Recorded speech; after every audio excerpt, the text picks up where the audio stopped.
नमस्कार दोस्तों, स्वागत है आप सभी का आपके अपने YouTube चैनल अपनी क्लास में। दोस्तों, इस वीडियो के अंदर मैं आप सभी को 100% गारंटी के साथ RCIT एग्जाम के नए सिलेबस के अनुसार 35 ऐसे महत्वपूर्ण प्रश्न बताऊंगा जिनके आने का चांस आपके RCIT एग्जाम में बहुत ज़्यादा है। तो दोस्तों, अपने पेपर को देने से पहले इन प्रश्नों को जरूर पढ़ के जाएं ताकि आपका जो एग्जाम है वो बहुत ही अच्छा हो। तो चलिए देखते हैं इस पेपर का पहला प्रश्न, जिसमें पूछा गया है मदरबोर्ड क्या है। यानी कि ये इनपुट डिवाइस है, आउटपुट डिवाइस है, प्रोसेसिंग डिवाइस है या फिर ये स्टोरेज डिवाइस है। ये जो है वो प्रोसेसिंग डिवाइस का उदाहरण है। इस प्रकार से पहले का करेक्ट आंसर होगा ऑप्शन नंबर सी। आगे हमारे पास में दूसरा प्रश्न पूछा गया है, OCR का पूरा नाम क्या है। यानी कि दोस्तों आपको OCR की फुल फॉर्म बतानी है। दोस्तों, OCR की फुल फॉर्म होती है ऑप्टिकल कैरेक्टर रिकॉग्निशन। यानी कि दूसरे का करेक्ट आंसर होगा ऑप्शन नंबर ए। दोस्तों, वहीं मैं आपको बताना चाहूंगा, आपके एग्जाम के अंदर जो OMR मिलेगी उस OMR की फुल फॉर्म होती है ऑप्टिकल मार्क रिकॉग्निशन। आगे हमारे पास में तीसरा प्रश्न पूछा गया है, विंडोज 10 में सभी रनिंग प्रोग्राम्स को देखने हेतु कौन से टूल का उपयोग किया जाता है। यानी कि दोस्तों आपके कंप्यूटर में विंडोज 10 डली हुई है और आपको चेक करना है कि अभी फिलहाल कौन कौन से टास्क किए जा रहे हैं। तो दोस्तों, आपको विंडोज 10 के अंदर टास्क व्यू पर क्लिक करना होगा। इससे आपको पता चल जाएगा कि विंडोज 10 के अंदर अभी कौन से प्रोग्राम्स हैं वो रन कर रहे हैं। आगे हमारे पास में चौथा प्रश्न पूछा गया है, www यानी कि वर्ल्ड वाइड वेब फाइलों का एक संबंधित संग्रह क्या कहलाता है। यानी कि दोस्तों इंटरनेट का जो संग्रह है वो क्या कहलाता है आपसे पूछा है।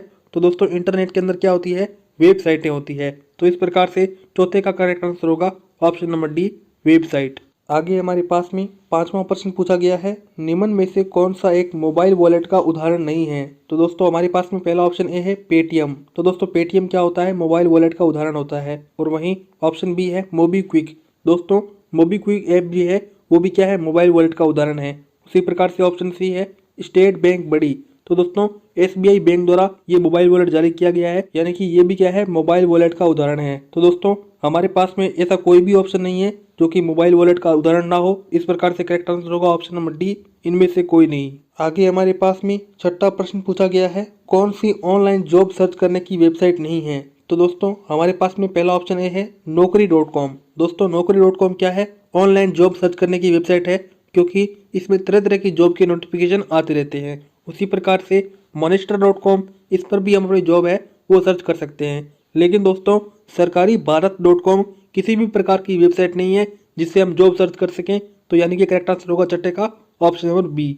आगे हमारे पास में सातवां प्रश्न पूछा गया है, ई मित्र प्लेटफॉर्म की स्थापना किस वर्ष की गई। तो दोस्तों आपको सबसे पहले बताना चाहूंगा कि ई मित्र की फुल फॉर्म होती है इलेक्ट्रॉनिक मित्र। और इस प्रश्न में पूछा गया है कि ई मित्र की स्थापना है वो किस वर्ष हुई। तो दोस्तों ई मित्र की जो स्थापना है वो भारत सरकार ने सन 2004 के अंदर की, ताकि भारतीय योजनाओं का जो लाभ है वो भारतीय व्यक्तियों को मिल सके। तो इस प्रकार से ई मित्र प्लेटफॉर्म की शुरुआत कब हुई, सन 2004 के अंदर, यानी कि सातवें का करेक्ट आंसर होगा ऑप्शन नंबर ए। आगे हमारे पास में आठवां प्रश्न पूछा गया है, बिजली या पानी के बिल भुगतान का विकल्प SSO में किस आइकन पर होता है। तो दोस्तों आपको सबसे पहले SSO की फुल फॉर्म आनी चाहिए। दोस्तों SSO की फुल फॉर्म होती है सिंगल साइन ऑन। तो दोस्तों यदि आपको बिजली या पानी का बिल है वो SSO के अंदर भरना है तो आपको SSO ID खोलनी होगी और ई मित्र ऑप्शन पर क्लिक करना होगा। इससे आपका बिजली और पानी का बिल है वो भरा जाएगा। तो करेक्ट आंसर दोस्तों क्या होगा आठवें का ऑप्शन नंबर सी। आगे हमारे पास में नौवां प्रश्न पूछा गया है, PNR स्टेटस का उपयोग क्या है। तो दोस्तों PNR स्टेटस है उसका उपयोग रेल सेवा में करते हैं। जैसे कि आपने जयपुर से दिल्ली की टिकट कटवाई, दोस्तों अब आपने टिकट तो कटवा ली लेकिन आपको पता नहीं है कि मेरी टिकट सक्सेस हुई है या फिर नहीं हुई। तो दोस्तों आपको क्या करना होगा, अपना PNR स्टेटस है वो चेक करना होगा। यानी कि दोस्तों टिकट की स्थिति पता करने के लिए हम PNR स्टेटस का उपयोग करते हैं। तो इस प्रकार से नौवें का करेक्ट आंसर होगा ऑप्शन नंबर सी। आगे हमारे पास में 10वां प्रश्न पूछा गया है, दो या दो से अधिक डिवाइसों के बीच फाइलों को ट्रांसफर करने हेतु मोबाइल लोकप्रिय एप्लीकेशन कौन सी है। तो दोस्तों हमारे पास में पहला ऑप्शन ये है वाईफाई। नहीं दोस्तों, वाईफाई जो है वो इंटरनेट एक्सेस करवाता है एक मोबाइल से दूसरे मोबाइल की तरफ, और वहीं वाईफाई की फुल फॉर्म होती है वायरलेस फिडिलिटी। आगे हमारे पास में बी ऑप्शन है शेयरिट। दोस्तों शेयरिट यहाँ पे करेक्ट आंसर होगा, क्योंकि शेयरिट यदि हम दोनों मोबाइलों के अंदर ओपन कर लें तो हम एक मोबाइल से दूसरे मोबाइल के अंदर कोई भी डाटा है वो भेज सकते हैं। यानी कि 10वें का करेक्ट आंसर होगा ऑप्शन नंबर बी, शेयरिट। आगे हमारे पास में 11वां प्रश्न पूछा गया है, MS वर्ड में पूरे डॉक्यूमेंट को सिलेक्ट करने हेतु कौन सी शॉर्टकट कुंजी है। यानी कि दोस्तों आपने MS वर्ड के अंदर कुछ शब्द लिखे और उन शब्दों को आपको क्या करना है, सेलेक्ट करना है। तो दोस्तों आप जो शॉर्टकट कुंजी यूज करेंगे वो है Ctrl+A। इससे आपके जो शब्द हैं वो सिलेक्ट हो जाएंगे। उसके बाद अपने शब्द को आप कॉपी कर सकते हैं, यानी कि 11वें का करेक्ट आंसर होगा ऑप्शन नंबर डी। आगे हमारे पास में 12वां प्रश्न पूछा गया है, MS एक्सेल में दी गई संख्या तक एक नंबर को पूर्णांक बनाने हेतु प्रयुक्त फंक्शन कौन सा है। यानी कि दोस्तों आपने MS एक्सेल के अंदर कोई एक संख्या लिखी, जैसे कि मैं लिखता हूँ 6.7777। ठीक है दोस्तों, अब आपको क्या करना है, इस संख्या की राउंडिंग ऑफ करनी है, यानी कि इस संख्या को राउंड करना है। तो दोस्तों आपको किस फंक्शन का यूज करना होगा, आपको option number A round function का यूज करना होगा। इससे आपकी जो संख्या है वो ऐसी हो जाएगी 6.8, यानी कि 12वें का करेक्ट आंसर होगा ऑप्शन नंबर ए। आगे हमारे पास में 13वां प्रश्न पूछा गया है, जब आप एक पावर पॉइंट प्रारंभ करते हैं तो ये किस व्यू में खुलता है। तो दोस्तों वो किस में खुलता है, नॉर्मल व्यू में खुलता है, यानी कि 13वें का करेक्ट आंसर होगा ऑप्शन नंबर बी। और दोस्तों वहीं आपको बताना चाहूंगा, MS पावर पॉइंट के अंदर हमेशा प्रेजेंटेशन बनती है और प्रेजेंटेशन के अंदर कई स्लाइडें होती है। आगे हमारे पास में 14वां प्रश्न पूछा गया है, निम्न कथनों को पढ़कर सही विकल्प का चुनाव कीजिए। तो दोस्तों हमारे पास में पहला कथन है, डिवाइस ड्राइवर सिस्टम सॉफ्टवेयर के भाग नहीं है। नहीं दोस्तों, ये बिल्कुल सही कथन नहीं है, क्योंकि डिवाइस ड्राइवर जो होते हैं वो सिस्टम सॉफ्टवेयर के ही भाग होते हैं, यानी कि पहला कथन है वो बिल्कुल गलत है। उसी प्रकार से दूसरा कथन दिया गया है, छोटे व्यापार में मेन फ्रेम कंप्यूटर का प्रयोग होता है। नहीं दोस्तों, जो छोटे छोटे व्यापार है उसमें पर्सनल कंप्यूटर का उपयोग होता है। जो मेन फ्रेम कंप्यूटर है उनका जो उपयोग है वो बड़े बड़े उद्योग में होता है, बड़े बड़े व्यापारों में होता है। तो इस प्रकार से दूसरा कथन में क्या है, बिल्कुल गलत है। तो यहाँ पे करेक्ट आंसर होगा ऑप्शन नंबर डी, कथन 1 तथा कथन 2 दोनों गलत हैं। आगे हमारे पास में 15वां प्रश्न पूछा गया है, निम्न में से असत्य कथन का चयन कीजिए। तो दोस्तों हमारे पास में पहला कथन ए है, किसी विशेष फीचर को ऑन ऑफ करने हेतु प्रयुक्त कीज को टॉगल कीज कहते हैं। जी हाँ दोस्तों, यदि आपको कंप्यूटर के अंदर किसी विशेष चीज को ऑन ऑफ करना है तो आपको टॉगल कीज का उपयोग करना होगा, यानी कि पहला कथन ए क्या है, बिल्कुल सत्य है। आगे हमारे पास में 16वां प्रश्न पूछा गया है, विंडोज 10 में विंडोज मोबिलिटी सेंटर में निम्न में से कौन से फीचर है। तो दोस्तों विंडोज 10 के अंदर जो विंडोज मोबिलिटी सेंटर है उसमें ब्राइटनेस, वॉल्यूम, स्क्रीन रोटेशन जैसे ऑप्शन होते हैं, यानी कि 16वें का करेक्ट आंसर होगा ऑप्शन नंबर ए। आगे हमारे पास में 17वां प्रश्न पूछा गया है, आज का ईमेल सिस्टम किस मॉडल पर कार्य करता है। तो दोस्तों आज का जो ईमेल सिस्टम है वो स्टोर और फॉरवर्ड पर कार्य करता है, यानी कि ईमेल को लो और किसी अन्य ईमेल को भेजो। तो दोस्तों 17वें का करेक्ट आंसर होगा ऑप्शन नंबर ए। आगे हमारे पास में 19वां प्रश्न पूछा गया है, निम्न में से कौन सी दुनिया की सबसे बड़ी ई कॉमर्स कंपनी है। यानी कि दोस्तों आपको घर बैठे मोबाइल द्वारा इंटरनेट से अपना जो सामान है वो खरीदना है, तो कौन सी वेबसाइट से खरीदेंगे। तो दोस्तों वो हमारे पास में सबसे बड़ी वेबसाइट है दुनिया की, वो है अमेजन, यानी कि 19वें का करेक्ट आंसर होगा ऑप्शन नंबर डी। आगे हमारे पास में 20वां प्रश्न पूछा गया है, EPDS के संदर्भ में FPS का पूरा नाम क्या है। यानी कि दोस्तों आपको FPS की फुल फॉर्म बतानी है।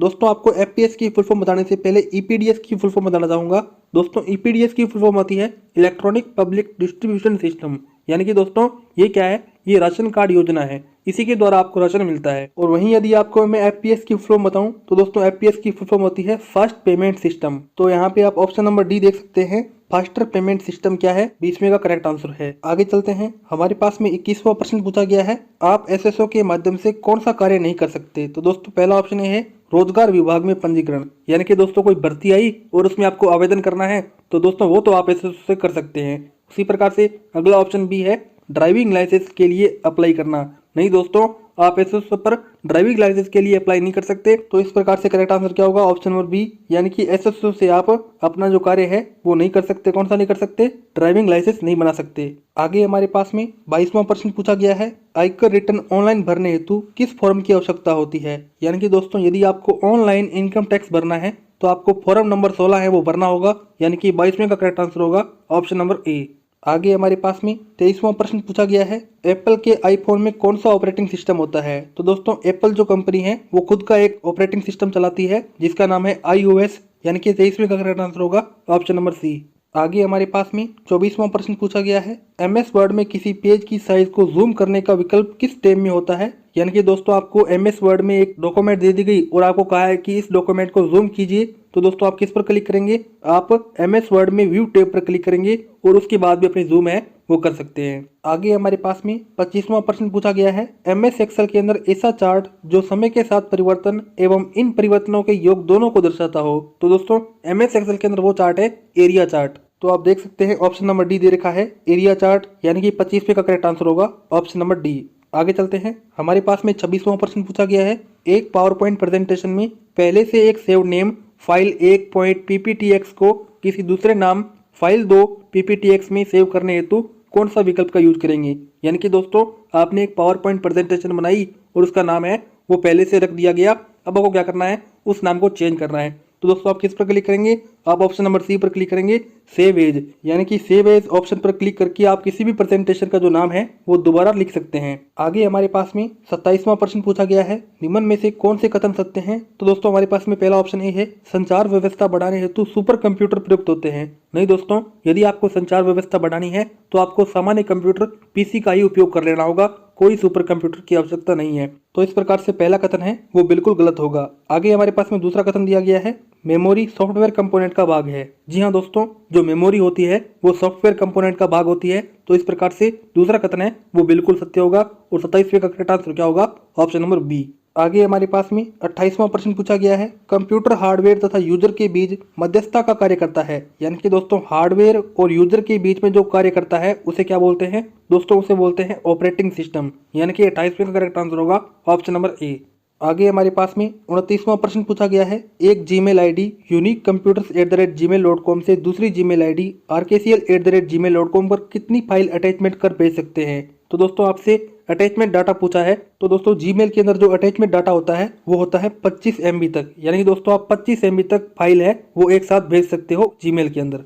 आगे हमारे पास में 30वां प्रश्न पूछा गया है, निम्न कथनों में से सही विकल्प का चुनाव कीजिए। तो हमारे पास में पहला कथन एक है, ई ज्ञान राजस्थान सरकार द्वारा संचालित E-कॉमर्स वेबसाइट है।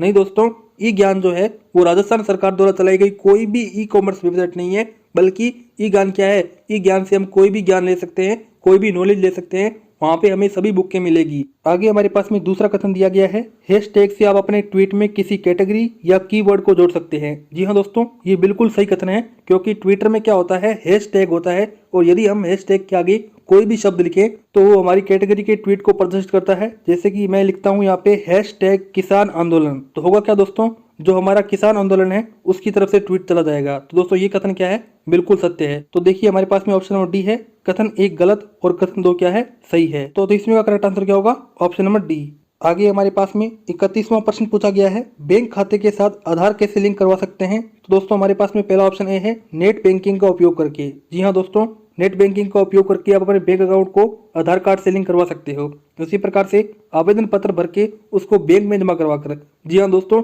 यही तरीका सामान्य तौर पर यूज होता है।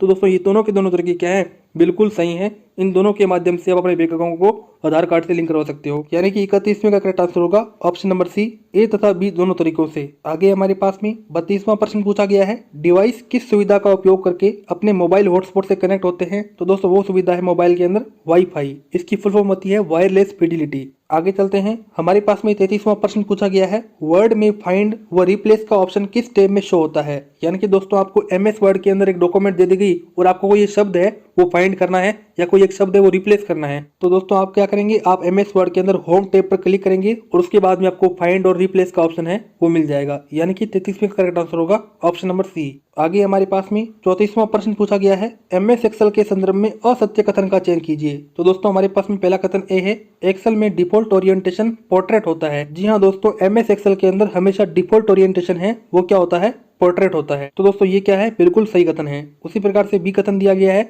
MS एक्सेल में हम 3 से ज्यादा शीट नहीं ऐड कर सकते।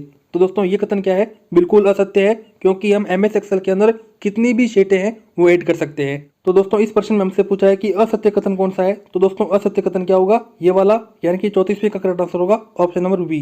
आगे हमारे पास में 35वां प्रश्न पूछा गया है, आप किन तरीकों से MS पावर पॉइंट में फाइल को बंद कर सकते हैं। हमारे पास में पहला कथन है, Ctrl+W का उपयोग करके। जी हाँ दोस्तों, हम MS पावर पॉइंट के अंदर किसी भी प्रेजेंटेशन या किसी भी फाइल को बंद कर सकते हैं Ctrl+W कुंजी दबाकर। यानी कि पहला कथन है वो बिल्कुल सत्य है। उसी प्रकार से दूसरा कथन है, फाइल टैब में क्लोज बटन पर क्लिक करके। जी हाँ दोस्तों, MS पावर पॉइंट के अंदर हम फाइल टैब में यदि हम क्लोज बटन दबा देते हैं तो हमारी जो प्रेजेंटेशन है वो बंद हो जाएगी। यानी कि दोस्तों ये दोनों के दोनों कथन द्वारा हम क्या कर सकते हैं, अपनी प्रेजेंटेशन या फाइल को बंद कर सकते हैं। तो दोस्तों 35वें का करेक्ट आंसर होगा ऑप्शन नंबर डी।